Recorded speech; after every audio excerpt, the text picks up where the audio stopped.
Muchos creen que la ciencia es la creación de un grupo de iluminados encerrados en sus laboratorios, lejos de la vida real. Yo creo que es todo lo contrario. Nos chocamos a cada paso con el resultado de la investigación científica, con la búsqueda transformada en conocimiento. Esa búsqueda obsesiva y apasionada tiene escenarios, lugares, territorios. Me propongo demostrar que la ciencia argentina es una fuente inagotable de oportunidades, pero por sobre todo, me propongo demostrar que nuestro país es territorio de ciencia.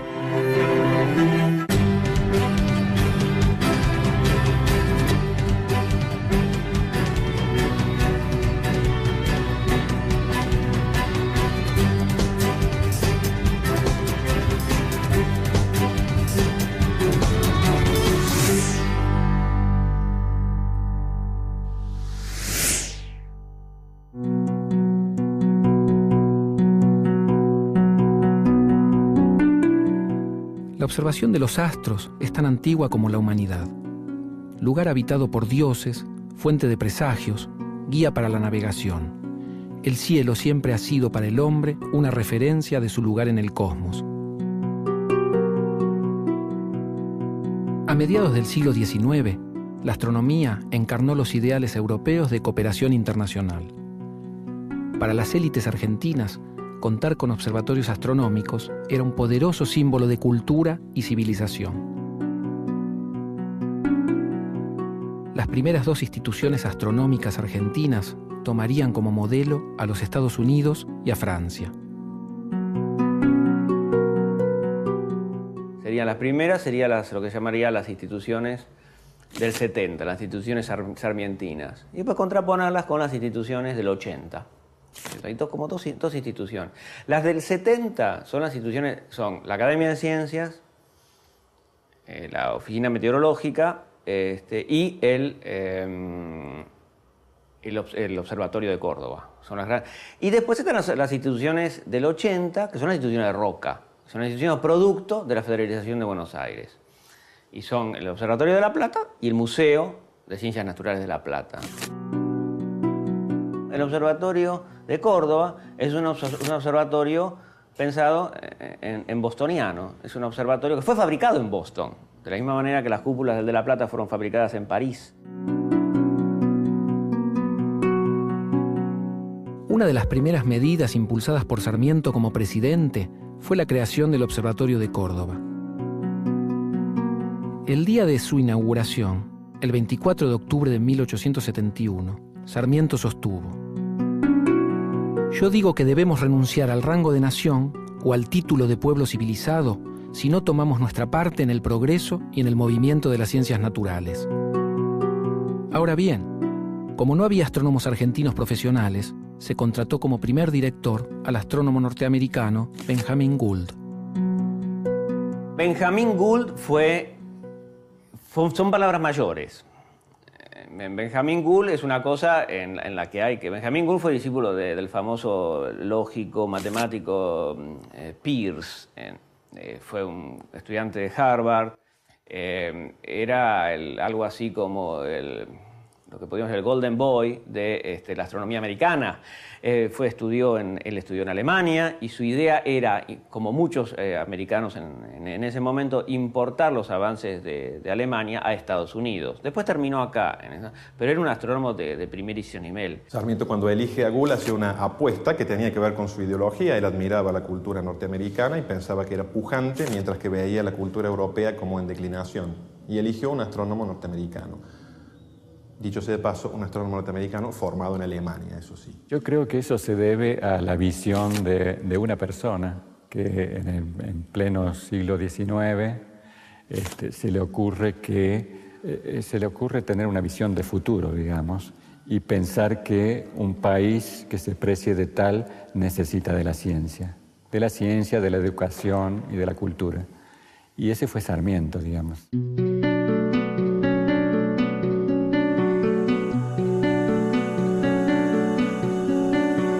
No fue fundado por un clamor popular ni por una inquietud de la comunidad científica que en ese momento no existía, sino por una decisión absolutamente personal del presidente Sarmiento. Quería que la Argentina desarrollara estudios en ciencias naturales para poder sentarse a la mesa de los grandes países que estaban en esa misma tarea exploratoria. A fines del siglo XIX, la astronomía acompañó el proceso de expansión colonial europeo.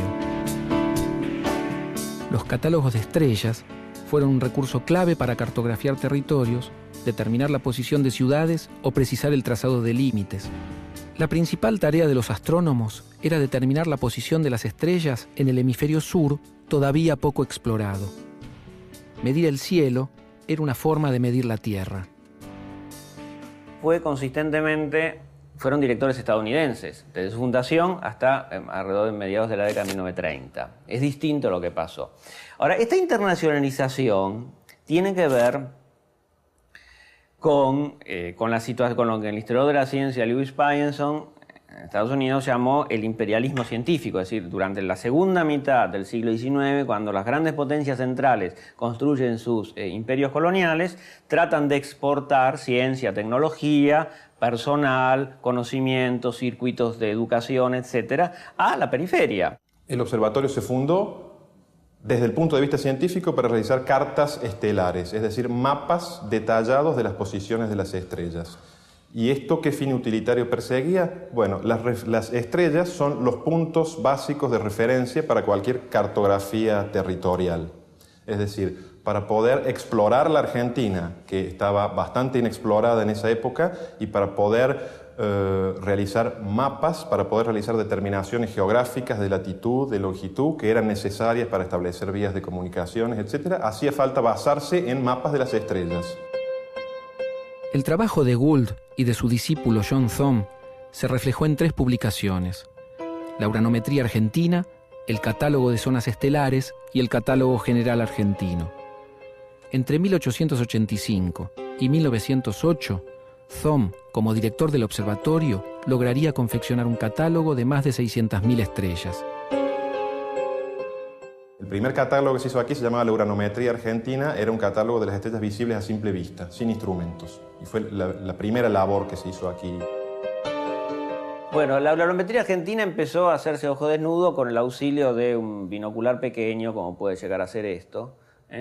En realidad, la uranometría es el primer catálogo estelar importante de los cielos del sur, punto. Conocer las posiciones de las estrellas visibles en el cielo argentino, que son diferentes a las visibles en el cielo de Europa, que ya estaba catalogado, o en el cielo del hemisferio norte en general, para poder, en base a eso, hacer una cartografía con latitud y longitud de los distintos lugares de la superficie del país. ¿Sí? Después eso también fue muy importante para la determinación de límites geográficos, aunque no durante la presidencia de Sarmiento, sino después. La astronomía francesa marcó el nacimiento del Observatorio de La Plata en 1881. Su primer director fue Francisco Beff, un militar francés devenido astrónomo. Este nuevo observatorio debía asegurar la participación argentina en un proyecto internacional clave: la observación del paso del planeta Venus por el disco solar. Empezamos con los tránsitos de Venus. Los tránsitos de Venus es que el Venus atraviesa el Sol y en determinado momento, y entonces eso permite, si es visto de distintos puntos de la Tierra, calcular cada vez con más precisión la distancia Tierra-Sol, que es obviamente la unidad astronómica, es una de las unidades de distancia utilizadas en esa época. Esto era muy importante. Cada vez que había un tránsito de Venus, se movilizaba toda la comunidad astronómica. A comienzos del siglo XX, el uso de nuevas técnicas comenzó a desplazar los intereses de la astronomía hacia la astrofísica. La fotografía hizo posible investigar la composición química de las estrellas y la estructura y movimiento de las galaxias. Charles Perrin, director del Observatorio de Córdoba desde 1909, intentó orientar las actividades de su observatorio hacia la astrofísica. La primera etapa era esta astronomía clásica, ¿no es cierto?, que era la de descubrir el cielo del hemisferio sur. Después hubo una segunda etapa, que fue la astrofísica a nivel mundial, y que al nivel local el tercer director del observatorio, el doctor Perrin, fue el que tuvo esta visión de fundar este observatorio aquí en las sierras de Córdoba. La idea fue de comienzos de siglo, ¿no es cierto?, cuando estaba el director Perrin, y recién se pudo concretar en 1942, es decir, pasó mucho tiempo. Bueno, también pasaron 2 guerras mundiales en el medio, ¿no es cierto?, y la Argentina se fue desarrollando de a poco, incipientemente, hasta que, bueno, se dieron las condiciones para que en los años 40 recién se pudiera inaugurar este telescopio. Son los tiempos nuestros, digamos. En realidad esa epopeya de Perrin planificando, digo planificando porque él no llegó a verlo concretada la inauguración de ese gran telescopio, que es el reflector de Bosque Alegre, tiene que ver con, yo diría, un cambio representacional de la astronomía. La astronomía del siglo XIX y hasta principios del siglo XX era esencialmente lo que hoy llamamos astronomía de posición o astronomía fundamental, que está basado en lo que hablábamos recién, la determinación precisa de las posiciones y los movimientos de las estrellas y el brillo aparente de las estrellas. Eso es una forma de describir el universo en términos esencialmente de espacio y de tiempo. Una descripción, si se quiere, tridimensional y estática. No es una forma física de describir el universo. Problemas políticos y financieros fueron la causa de largas demoras y postergaciones. En 1912, el Congreso Nacional aprobó los fondos para la instalación de un telescopio reflector similar al de Monte Wilson en Estados Unidos. El objetivo era instalarlo en Córdoba, cerca de Altagracia, a 1.200 metros de altura. Sin embargo, cuando en 1936 Perrin dejó el observatorio, el telescopio aún no estaba terminado. Fue un paso financiero importante dedicado a la ciencia, la creación de esta estación astrofísica. Y la idea era pasar a esa segunda etapa de la astronomía, que es la astrofísica, que es ya no solamente medir las posiciones de los objetos y los movimientos, sino tratar de estudiar más profundamente, físicamente, cómo están constituidas las estrellas, las galaxias, el universo. Cuando Bosque Alegre comienza a funcionar, y repito, en ese momento Bosque Alegre era tecnología de primer nivel, eso permite un reposicionamiento ya con otros objetos de estudio, porque Bosque Alegre no se dedicó a estudiar estrellas, sino a estudiar galaxias. Y así es que durante todo el siglo XX Córdoba es conocido como un centro de estudio de galaxias. Desde la aprobación del proyecto hasta su inauguración pasaron exactamente 30 años. La estación astrofísica de Bosque Alegre recién se pudo concretar en 1942 gracias a la tenacidad de Enrique Gaviola, el físico argentino más importante de la primera mitad del siglo XX.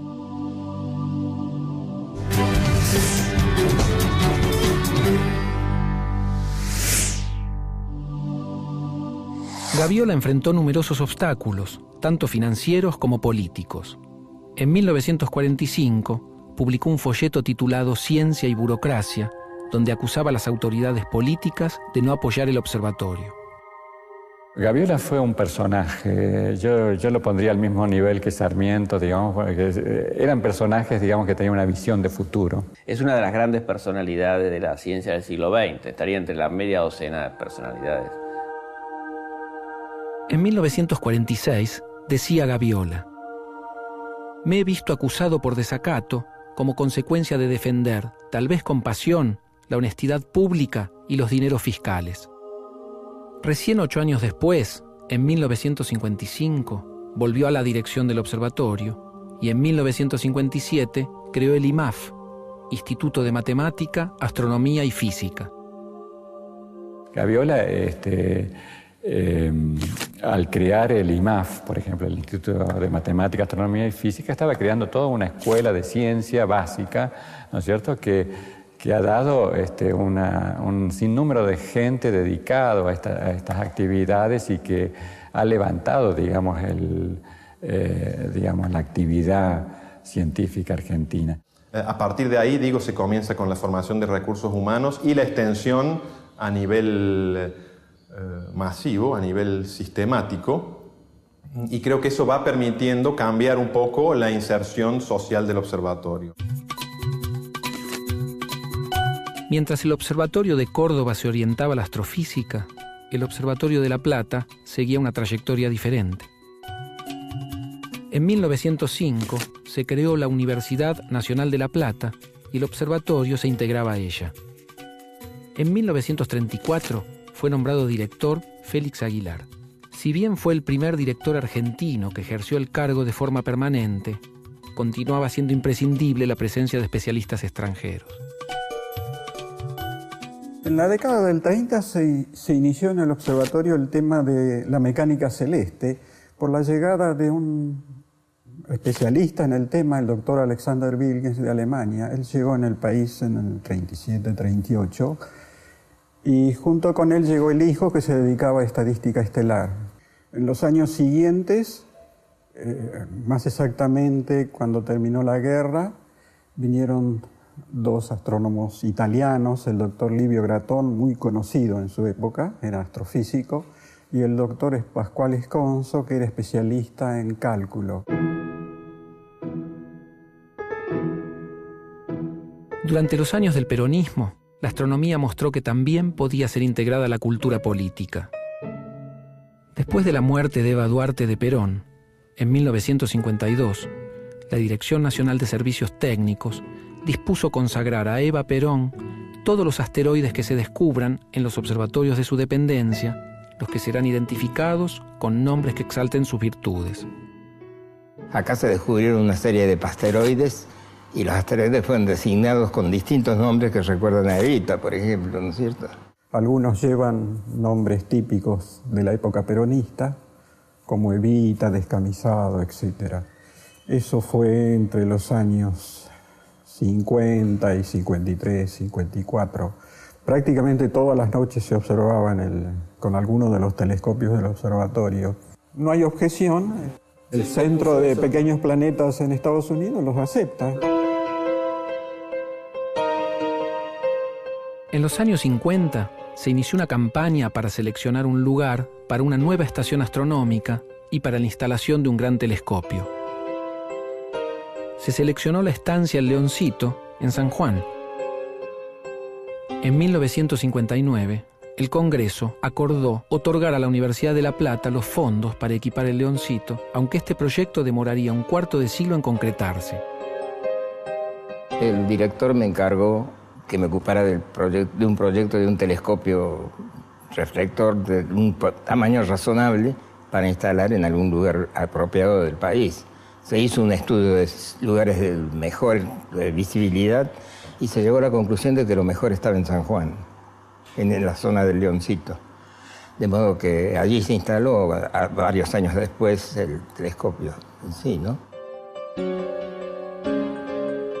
Se pensó en varios instrumentos, inclusive en un instrumento grande, eso fue en la década 50 más o menos, pero eso en esa época no se desarrolló. Posteriormente se empezó con la idea de un telescopio más grande de 2,15 metros, que es el que luego se instaló en el Leoncito. En un principio se pensó hacer la óptica en nuestro propio observatorio, pero desgraciadamente las capacidades técnicas no estaban suficientemente desarrolladas. Así que finalmente el telescopio se adquirió a la compañía Boller & Stevens de los Estados Unidos. Ese aparato estuvo 15 años en cajas de madera, en el bosque, aquí en el observatorio, lo cual era una situación muy dolorosa para todos nosotros. Y finalmente el telescopio se inauguró en el año 1986. O sea que pasaron prácticamente 15, 16 años y en ese lapso, bueno, otros instrumentos aparecieron en el medio, muy competitivos, etc. Cuando se instaló ya era viejo, y ya es viejo. Pero es lo único que tenemos. Dilaciones, postergaciones y vueltas atrás. La astronomía argentina, por depender de equipamiento muy costoso, sufrió la desidia y el descuido de la clase dirigente mucho más que otras ciencias. Su suerte también estuvo atada al periodo más oscuro de nuestra vida política, el último golpe militar. Hay muchos aspectos tristes de aquellos años. En el caso particular del observatorio hubo un caso muy doloroso, que fue la desaparición de una de nuestras estudiantes jóvenes, Ana Teresa Diego. Y eso ocurrió prácticamente en las puertas del observatorio, aquí a 150 metros. La Argentina perdió en la misma proporción que muchas otras ciencias. Hay algunos casos notables, no querría dar nombres particulares porque, bueno, son muchas personas. La historia nos muestra que además de las razones económicas, la falta de capacidad en la organización y la no adquisición de tecnología impidieron el desarrollo de observatorios de punta en nuestro país. Yo diría que la astronomía y el resto de las ciencias tienen que discutir un poco su rol en la sociedad actual, porque venimos heredando este modelo de ciencia que se basa más que nada en la acumulación de conocimiento. Y entonces creo que la pregunta esencial hoy no es tanto ¿para qué vamos a investigar esto o qué vamos a investigar?, sino qué vamos a hacer con eso y para quién investigamos. La estrategia de los astrónomos argentinos en las últimas décadas fue el empleo de observatorios extranjeros. Hoy, el principal emprendimiento es la participación de nuestros astrónomos en el proyecto Gemini. Se trata de 2 telescopios gigantes, ubicados uno en Cerro Pachón, Chile, y el otro en el volcán de Mauna Kea, Hawái. Pero el ingreso de la Argentina en Gemini tiene más que ver con una iniciativa política que toma la National Science Foundation en su momento y contacta al doctor Matera, en ese momento secretario de Ciencia y Tecnología, en el año 93. Creo que para todos los astrónomos fue una gran sorpresa que Argentina quisiera participar en este proyecto, porque hay implicancias de tipo económico. Para sacar buen provecho de un proyecto de esta naturaleza hay que tener una preparación, una logística, una infraestructura que nosotros no teníamos. Es decir, que nació en los Estados Unidos, pero tiene una serie de socios, que son Brasil, Chile, Australia, Inglaterra, etcétera, ¿no es cierto? Lo único que, es la proporción que ellos nos ofrecieron, que era el 2,5% del total. Así que nosotros seguimos asociados a ese telescopio y es el único emprendimiento en gran escala al cual estamos vinculados de alguna manera, ¿no es cierto? La inclusión de Argentina en el proyecto Gemini coincidió con la ola de privatizaciones y achicamientos del Estado de los años 90. El proyecto estuvo bajo la órbita de la Secretaría de Ciencia y Técnica, aunque también dependió durante un tiempo del CONICET. Por problemas de financiación, hoy su continuidad es incierta. En este proyecto Argentina tiene una parte, si bien mínima, ¿no es cierto?, pero nos da la posibilidad de acceder a la astronomía de primer nivel mundial en este momento. La medida más importante que ha tomado el país ha sido asociarse al telescopio Gemini de los Estados Unidos. Y es un compromiso a nivel mundial muy serio, porque se trata de la producción científica, por un lado, de la calidad que uno puede producir en ciencia, pero también se trata de compromisos a largo plazo que, como antes mencionamos, no tenemos el ejercicio. Si queremos participar en el desarrollo de la ciencia en el mundo, este ejercicio tenemos que hacerlo, tenemos que aprender a ejecutarlo, no podemos actuar de manera intermitente, ¿verdad? El desarrollo de la astronomía en la Argentina es una historia de postergaciones. Sin embargo, hay mucho para aprender de este relativo fracaso. La discontinuidad del apoyo político, el enorme costo de los instrumentos, la fragilidad institucional de los observatorios, demuestran que la ciencia no es solo curiosidad y voluntad de conocimiento. Es también decisión política, capacidad organizativa, inteligencia para concebir qué tipo de conocimiento necesita y es capaz de producir un país como la Argentina. A pesar de todo, hay astrónomos y astrofísicos en el país capaces de consolidar una tradición local. El sueño de Sarmiento y de Gaviola aún espera.